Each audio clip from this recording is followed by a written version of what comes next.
हमारे इस खास और विस्तृत विश्लेषण में स्वागत है। आज का विषय सच में बहुत ही रंगीन है। रंगीन और हमारे रोजमर्रा के जीवन से एकदम जुड़ा हुआ। बिल्कुल। आज हम मानव नेत्र तथा रंग-बिरंगा संसार पर चर्चा करने वाले हैं। हमारे पास जो आज बेहतरीन वैज्ञानिक स्लाइड्स और नोट्स हैं ना, उनके जरिए हम प्रकाश, रंगों और हमारी आंखों के इस कमाल के तालमेल को डिकोड करेंगे। और वो भी बहुत ही आसान तरीके से। हाँ, हमारा मिशन ही यही है कि इन भारी भरकम तकनीकी बातों को हम कुछ बहुत ही आसान, सिंपल ट्रिक्स और छोटे-छोटे उदाहरणों के जरिए समझें, ताकि कुछ भी रटना ना पड़े। सही कहा। देखिए, हमारी आंखें सिर्फ बाहर देखने की कोई साधारण खिड़की नहीं है। ये एक बहुत ही जटिल और शानदार ऑप्टिकल यंत्र है। ये सोचना ही बहुत रोमांचक है कि कैसे हमारी आंखें इस बेजान प्रकाश का इस्तेमाल करके हमारे दिमाग के अंदर इस पूरी दुनिया की एक जीती जागती तस्वीर बना देती हैं। चलिए, इसे थोड़ा विस्तार से समझते हैं। स्लाइड्स के जो टेक्स्ट हैं, उन्हें अगर हम एक सिंपल ट्रिक से डिकोड करें, तो हमारी आंख की तुलना सीधे-सीधे एक कैमरे से की जा सकती है। ये बायोलॉजिकल कैमरा वाला उदाहरण एकदम सटीक बैठता है। अगर हम इसके हिस्सों को देखें तो सबसे पहले आता है कॉर्निया। जिसे स्वच्छ मंडल भी कहते हैं, राइट? जी, ये आंख के सबसे आगे का एक पारदर्शी हिस्सा है, कैमरे के लेंस पर लगे उस मेन बाहरी शीशे की तरह। प्रकाश सबसे पहले इसी कॉर्निया से होकर अंदर आता है और ज्यादातर प्रकाश का जो मुड़ना है वो यहीं हो जाता है। अच्छा, और इसके पीछे जो परितारिका या आइरिस होता है? वो कैमरे के उस अपर्चर रिंग की तरह है।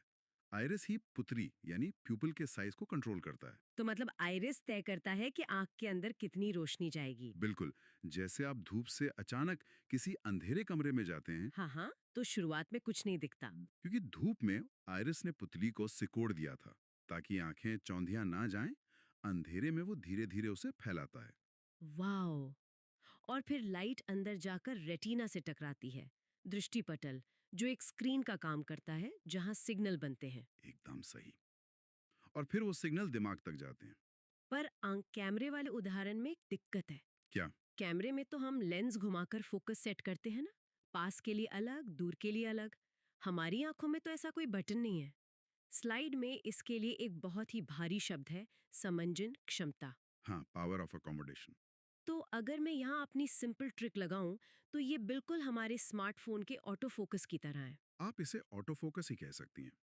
और ये होता है हमारी आंखों की पक्षाभी पेशियों यानी सिलियरी मसल्स की वजह से। हमारी आंख का लेंस लचीला होता है। तो ये ऐसे काम करता होगा, मतलब अगर हमें दूर देखना है तो हमारी पक्षाभी पेशियां एकदम रिलैक्स हो जाती हैं हम्म और लेंस पतला हो जाता है, तो दूर का साफ दिखता है। और जब पास देखना है, जैसे फोन चलाना है, तो पेशियां सिकुड़ती हैं और लेंस मोटा हो जाता है। बिल्कुल। और लेंस मोटा होने से पास की चीजें फोकस में आ जाती हैं। लेकिन इस ऑटो फोकस की भी एक लिमिट है। कैसी लिमिट? स्लाइड के अनुसार स्पष्ट देखने की न्यूनतम दूरी 25 सेंटीमीटर है। उससे ज्यादा पास लाएंगे तो धुंधला दिखेगा और आंखों पर जोर पड़ेगा। हाँ, मैंने भी महसूस किया है। और यहीं पर एक और बात आती है। उम्र बढ़ने के साथ ये लेंस दूधिया या धुंधला हो जाता है, जिसे मोतियाबिंद या कैटरैक्ट करते हैं। और फिर सर्जरी से वो खराब लेंस हटाकर नया लगा देते हैं।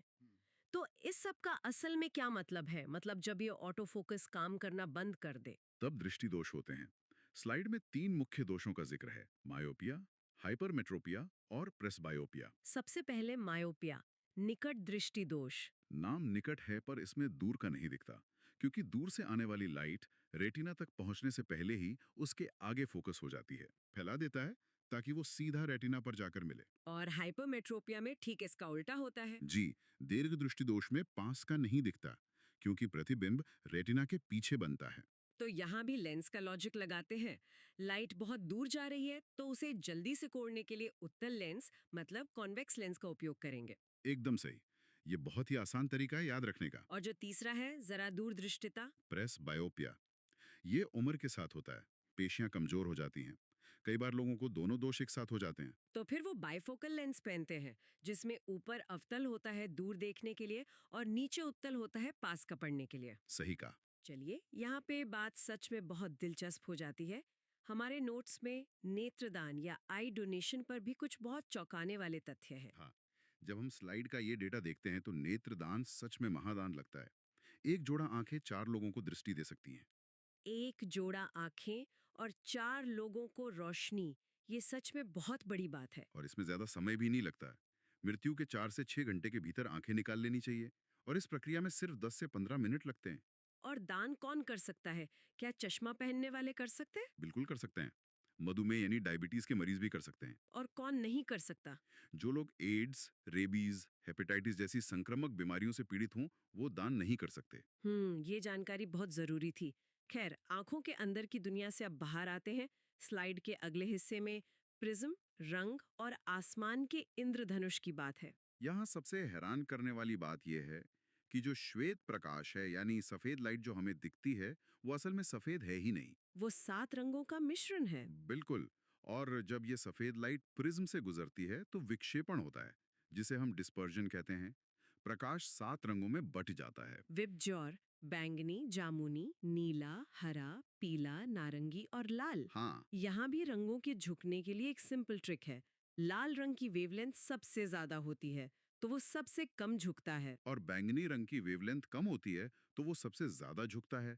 और जानते हैं, आइजैक न्यूटन ने इसे साबित भी किया था। वो उल्टे प्रिज्म वाले प्रयोग से। जी। उन्होंने एक प्रिज्म से लाइट को 7 रंगों में तोड़ा और फिर आगे एक उल्टा प्रिज्म रख दिया। उन सातों रंगों ने मिलकर वापस एक सफेद लाइट बना दी। वाह! लेकिन आसमान में तो कोई कांच का प्रिज्म नहीं है। फिर बारिश के बाद इंद्रधनुष कैसे बनता है? इसकी भी एक ट्रिक है। वो कैसे? असल में बारिश के बाद पानी की हर एक बूंद आसमान में एक छोटे प्रिज्म की तरह ही काम करती है। स्लाइड में इसके 3 स्टेप्स बहुत संक्षेप में दिए हैं। वो 3 स्टेप्स क्या हैं?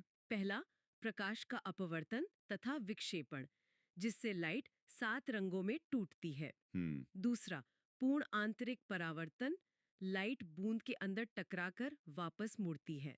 और तीसरा, पुनः अपवर्तन, जब लाइट बूंद से बाहर आती है। और शर्त यह है कि सूरज हमेशा आपके पीछे होना चाहिए। बिल्कुल।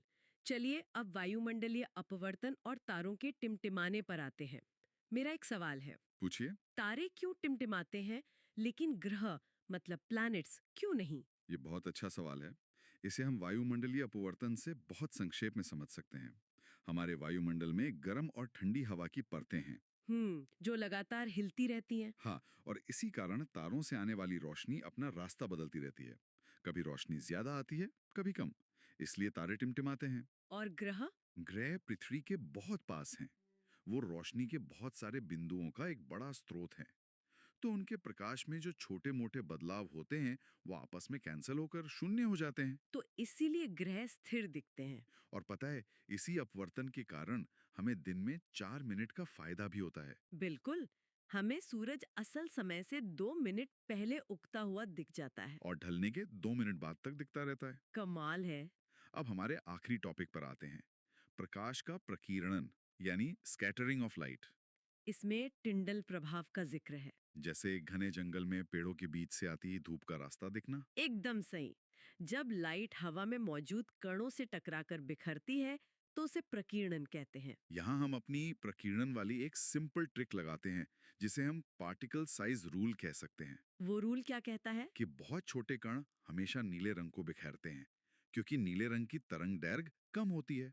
और हमारे वायुमंडल में गैस के अणु बहुत छोटे होते हैं, इसीलिए आसमान नीला दिखता है, क्योंकि वायुमंडल नीले रंग को सबसे ज्यादा बिखेरता है। हाँ, और बड़े कण? वो लाल रंग को। हाँ, लाल रंग की वेवलेंथ लंबी होती है, वो हाँ। जल्दी बिखरता नहीं है। इसीलिए खतरे के निशान हमेशा लाल होते हैं, हम्म। ताकि धुंध या धुएं में लाल रंग बिना बिखरे सीधा हमारी आंखों तक पहुंच जाए। ये विज्ञान का एकदम रोजमर्रा का इस्तेमाल है। तो आज हमने आंखों के ऑटो फोकस से लेकर लेंस का लॉजिक, प्रिज्म का मैजिक और आसमान के नीले होने को कितनी आसानी से स्लाइड टेक्स्ट और सिंपल ट्रिक्स के जरिए समझा। बिल्कुल। लेकिन चर्चा खत्म करने से पहले हम्म, मेरे दिमाग में एक बात आ रही है। क्या? स्लाइड में बताया गया है कि अगर वायुमंडल ना हो हम्म, तो आसमान काला दिखेगा, जैसे अंतरिक्ष यात्रियों को दिखता है। हम्म, और ये भी बताया है कि बहुत बड़े कण प्रकाश को पूरी तरह बिखेर कर सफेद बना देते हैं, जैसे बादल। हाँ, वो तो है। तो जरा सोचिए, अगर किसी वजह से हमारी पृथ्वी के वायुमंडल में हमेशा बहुत बड़े बड़े कण मौजूद रहते, जैसे किसी भयंकर धूल भरी आंधी या भयानक प्रदूषण में, तो तो क्या हमारा आसमान कभी नीला होता या हम हमेशा एक अजीब से चमकते हुए सफेद और धुंधले आसमान के नीचे रह रहे होते? वाओ! ये विचार तो सच में मतलब ये सोचने पे मजबूर कर देता है कि आसमान का नीला होना कोई गारंटी नहीं है, बस एक नाजुक सा संतुलन है। बिल्कुल। और हमें संतुलन के बारे में सोचना चाहिए। तो इस विचार के साथ हम आज के इस गहन विश्लेषण को यहीं रोकते हैं। हम्म। अगली बार एक नए विषय के साथ लौटेंगे। तब तक सोचते रहिए।